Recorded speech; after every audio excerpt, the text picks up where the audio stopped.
My name is Ellison Baird, and until last Thursday morning, I thought the worst thing in my life was forgetting to defrost chicken before dinner. I'm not dramatic. I don't do confrontation.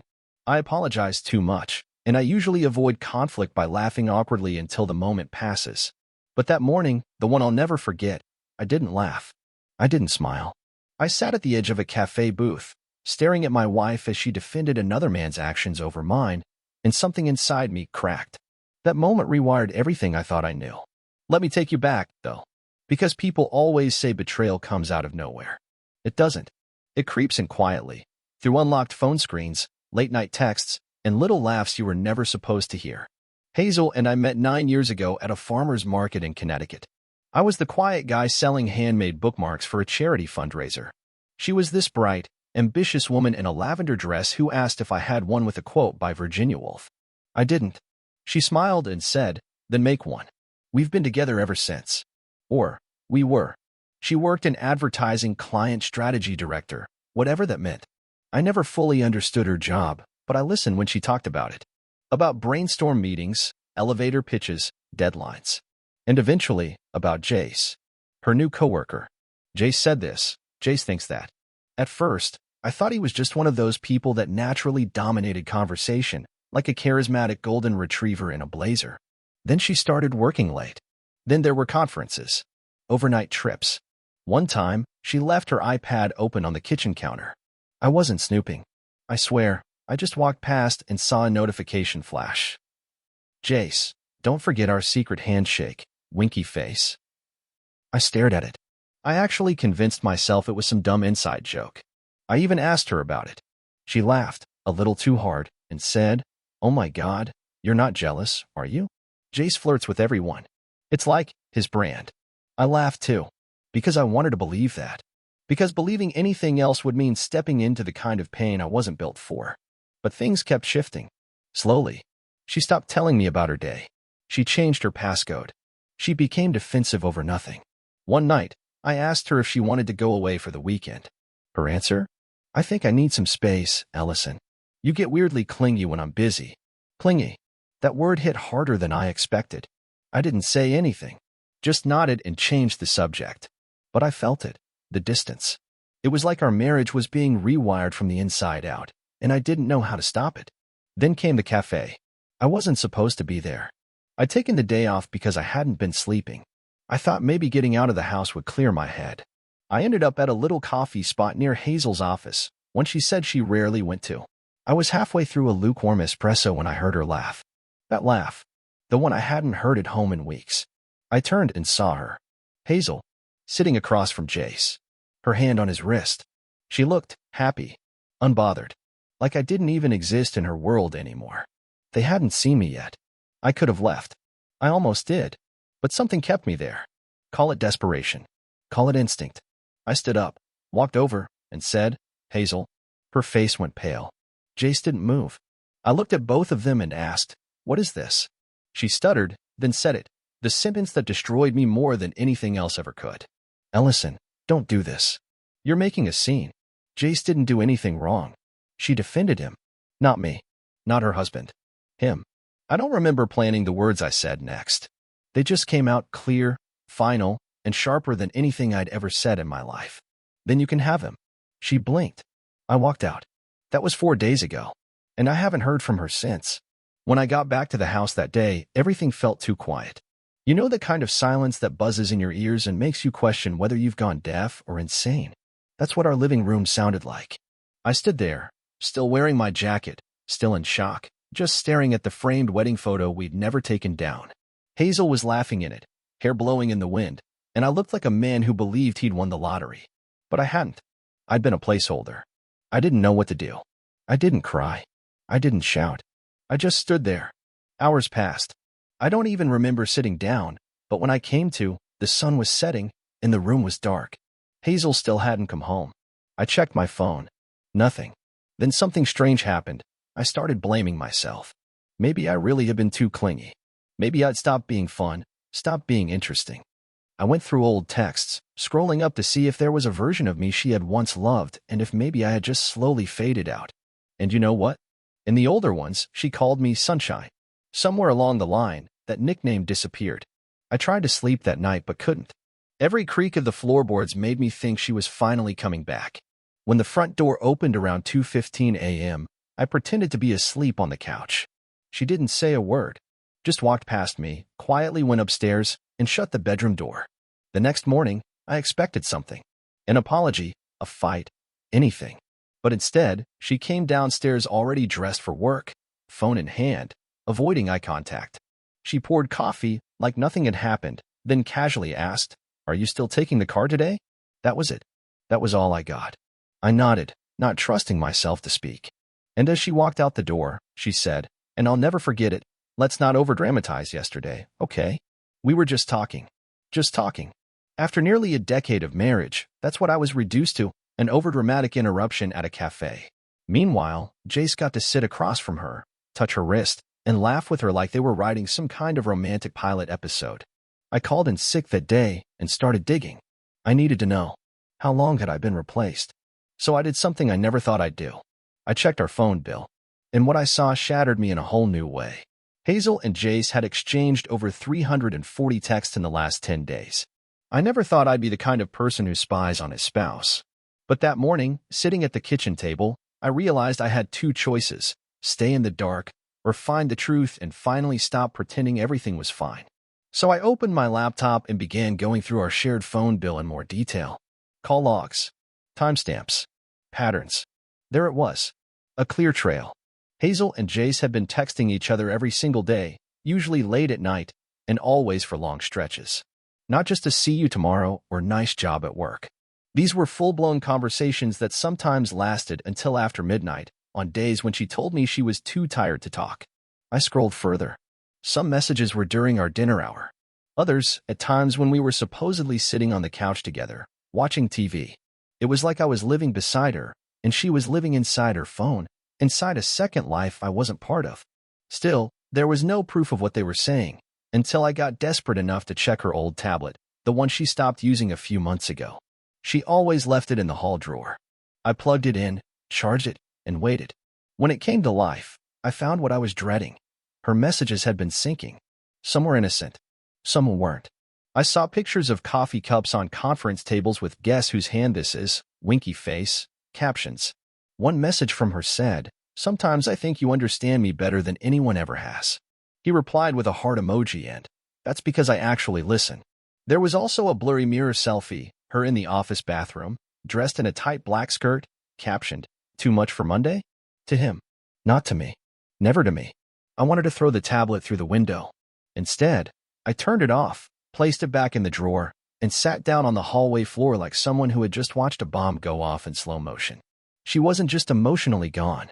She'd chosen someone else to connect with, to flirt with, to confide in.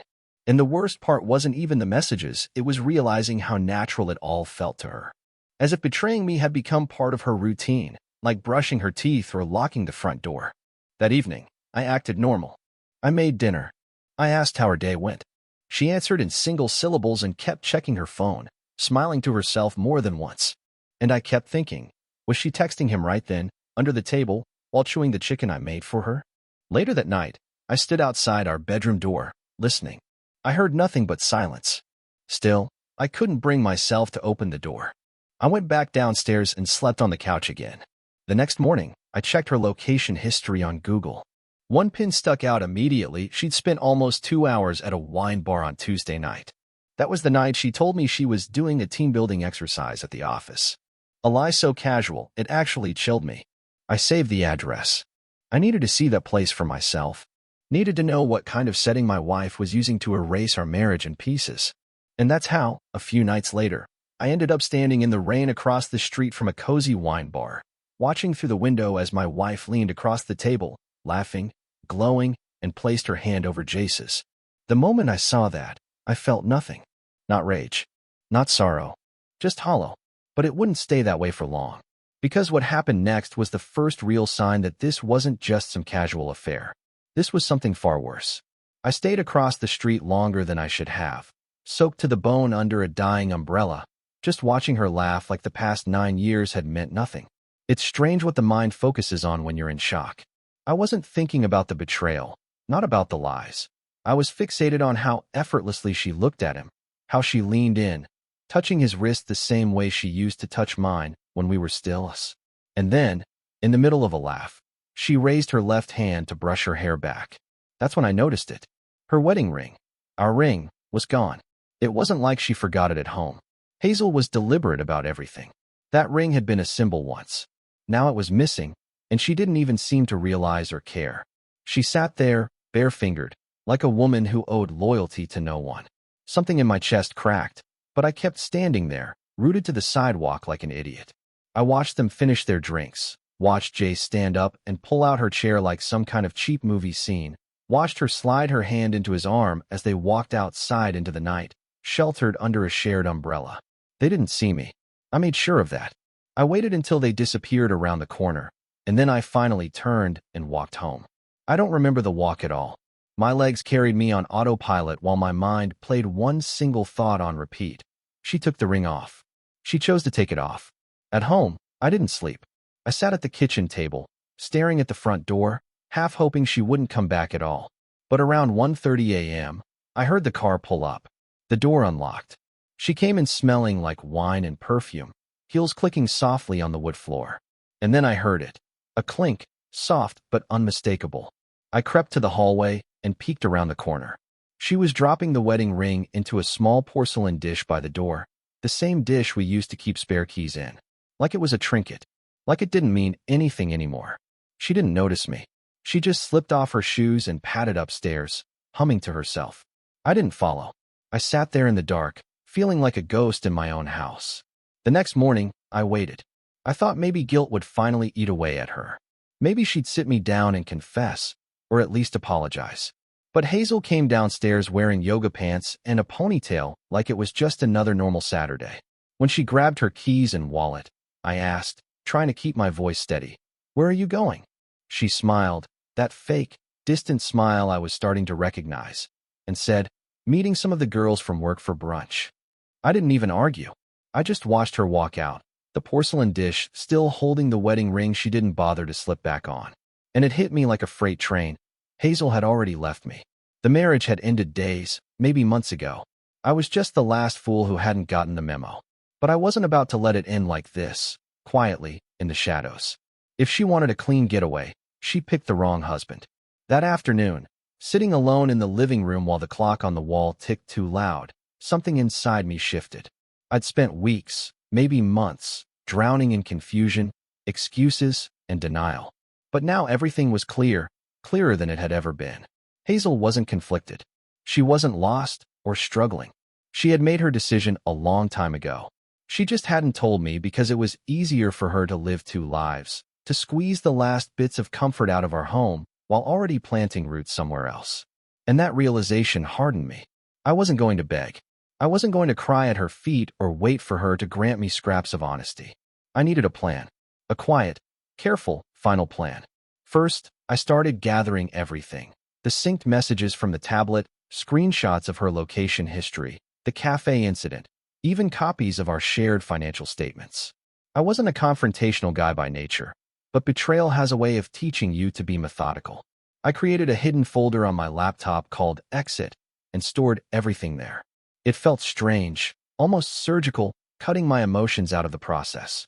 Next, I went to the guest room closet and pulled out a suitcase we hadn't used in years.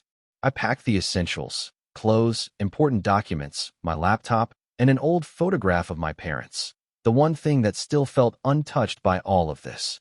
Then I called a hotel downtown and booked a room under a different last name. I even created a new email address so Hazel wouldn't see any confirmation emails if she somehow checked my devices. The hardest part was making it all look normal. I spent the rest of the day pretending everything was fine. I washed dishes, mowed the lawn, even sent her a text around 4 p.m. "Hope you're having fun at brunch. Pick up some bread if you pass a store?" Like a good little husband. She replied with a thumbs-up emoji. That night, when she came home, she was humming again, that same careless little tune. She breezed through the door, tossed her purse on the counter, and started scrolling through her phone without even glancing at me. I watched her from across the room. Really looked at her. Not the woman I married, but the stranger she had become. She was beautiful, sure. Still effortlessly stunning. But the beauty I used to see had been tied to everything we shared, the late-night talks, the whispered jokes, the dreams. Now it was hollow, like a stunning painting that someone had ripped the soul out of. And in that moment, I realized something even worse than being cheated on. I didn't love her anymore. I loved the memory of who she used to be, the girl in the lavender dress at the farmer's market, not the woman standing in front of me now, tapping away at her phone, probably messaging him while I sat 10 feet away. I stood up and walked past her without a word. She didn't even notice. I went upstairs, checked my bag one last time, then laid down on the guest bed, fully dressed, waiting for morning. Tomorrow, everything would change. I wasn't going to fight for her. I wasn't going to scream or demand explanations she didn't want to give. No, I was going to do the one thing she never expected from me, the one thing she feared without even realizing it. I was going to walk away. And this time, she would have to live with the silence she created. The next morning felt colder than any morning I'd ever known. Not because of the weather, it was mild for early spring, but because something inside me had shut down completely. I got up before dawn, showered, dressed, and zipped my suitcase quietly, like a man sneaking out of a stranger's house rather than his own. Hazel was still asleep upstairs, curled under our big comforter, breathing evenly. Oblivious. For a brief second, standing in the hallway with my bag in hand, I hesitated. I thought about all the mornings we used to spend together, sharing burnt toast and bad coffee, laughing at dumb jokes only we understood. I thought about the road trips, the lazy Sundays, the whispered promises made under that very roof. And then I remembered the way she smiled at him, the way she touched his wrist, the way she took off her ring and never looked back.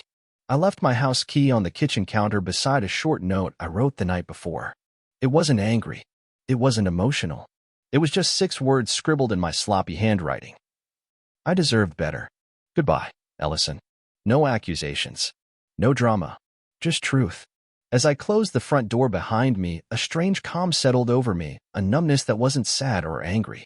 It was just done.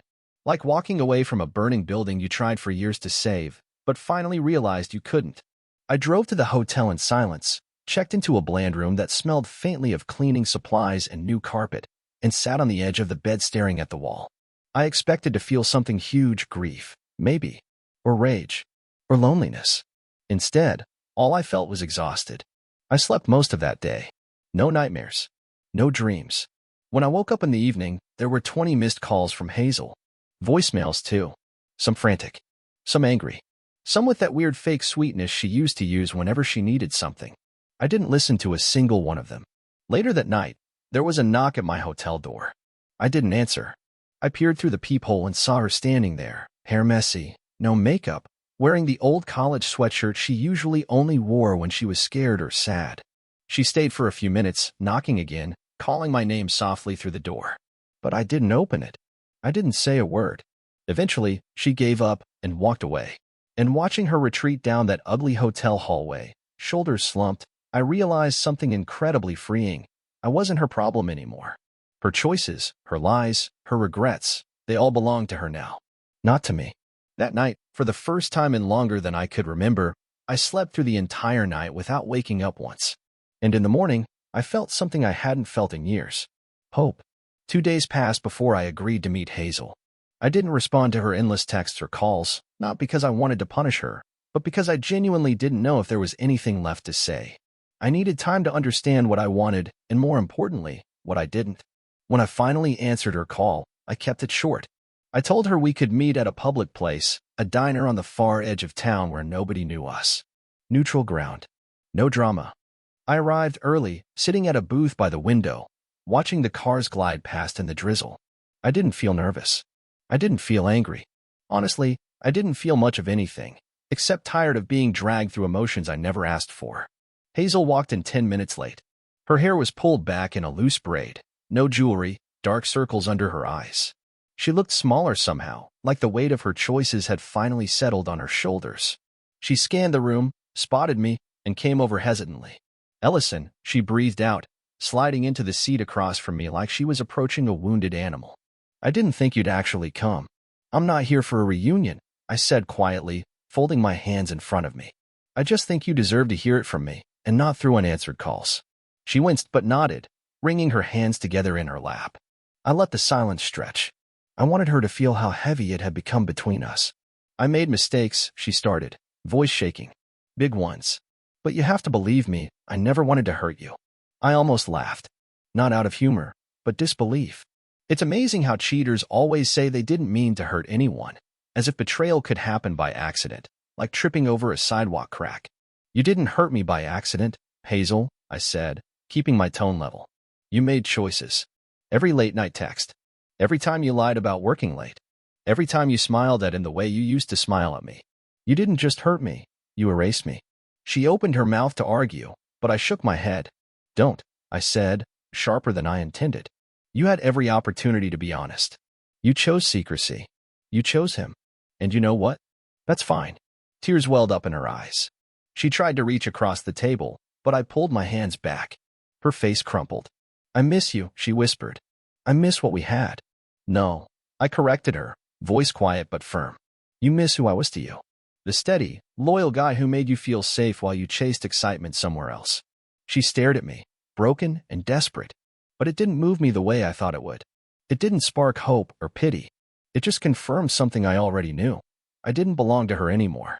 I'm not coming back, I said simply. And you're not the woman I married. I hope you figure yourself out, Hazel. I really do. But you'll have to do it without me. Her shoulders shook with silent sobs.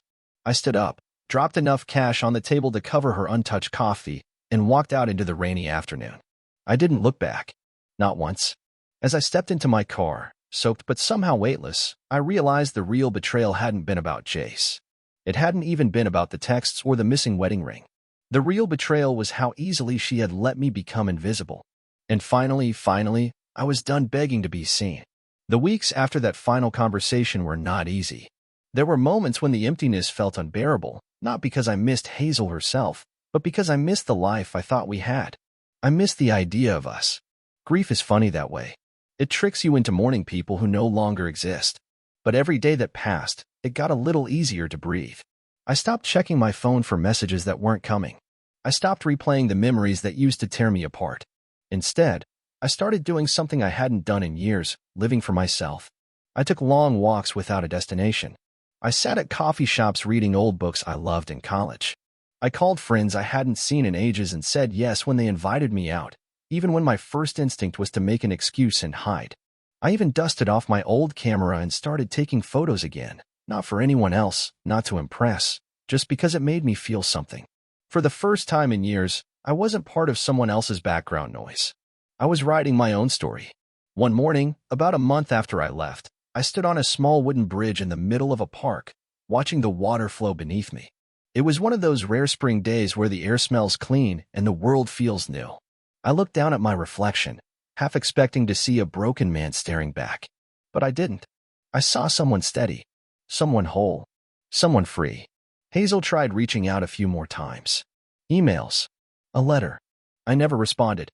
There was nothing left to say. Her chapter in my life had closed, not with a slam, not with rage, but with quiet, peaceful finality. And standing there on that bridge, sunlight warming my face, I realized something beautiful. Being alone didn't mean being empty. It meant being open. Open to new memories, new people, new dreams. Open to a life where love would never feel like a competition or a slow erasure. Open to a future I was finally ready to create on my own terms. For the first time in a long, long while, I smiled. Not because someone else made me, not because I had to, but because I wanted to. Hazel had tried to replace me without even noticing. But in the end, I replaced the version of myself that needed her. And honestly, that was the greatest victory I could ever have imagined.